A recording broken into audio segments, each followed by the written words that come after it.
ጤና የመጀመሪያ ካፒታልህ ነው። ወንድሜ ልንገርህ፣ ህይወት ታላቅ ጉዞ ናት። እናም በዚህ ጉዞ ላይ ደግሞ ከሁሉ በላይ የሚያስፈልግህ አንድ ነገር አለ፣ ጤናማ ሰውነት። ይህ ሰውነትህ ህልሞችን የምታሳካበት ዋናው ማሽንህ ነው። ነገር ግን ማሽንህ ጥራት ያለው ነዳጅ ፊውል ካላገኘ እንዴት በፍጥነትና በብቃት እንዲሰራ ትጠብቃለህ? ዛሬ ስለ ጤናማ አመጋገብ እናወራ።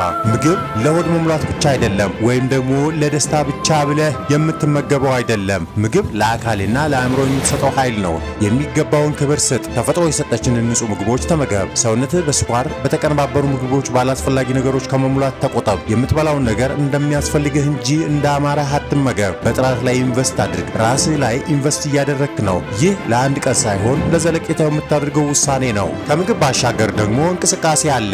ጤና ማለት ዝም ብሎ መኖር ማለት አይደለም። ጤና ማለት መሮጥ፣ መስራት፣ መደሰት፣ መንቀሳቀስ ማለት ነው። በየቀኑ ሰውነትን አንቀሳቅሰው። ለግማሽ ሰዓት ያህል ተንቀሳቀስ፣ ተራመድ ወይም ስፖርት ስራ። የአእምሮ ብልሃትና ትኩረት የማድረግ ችሎታ የሚወሰነው በምትሰራው አካላዊ እንቅስቃሴ ላይ ነው። መንፈስህ፣ አካልህ ተጣምረው እንዲሰሩ እድል ስጣቸው። የወደፊቱ ትልቅ ዓላማ፣ ስኬትና ደስተኛ ህይወትን የሚመሰረተው ዛሬ የምትበላው ምግብና የምታደርገው እንቅስቃሴ ላይ ነው። ስለዚህ ከዛሬ ጀምሮ ኃላፊነትን ውሰድ። ጤናማ ኑሮ ምረጥ። ሰውነትህን በፍቅርና በጥራት ነዳጅ ሙላው። ምክንያቱም ነገ ታላቅ ነገር ለመስራት ዛሬ ጤና ያስፈልጋልና። ተነስ። ጤናማ ህይወት ማለት ጤናማ አእምሮ ማለት ነው። ለታላቅ ህይወት ተዘጋጅ።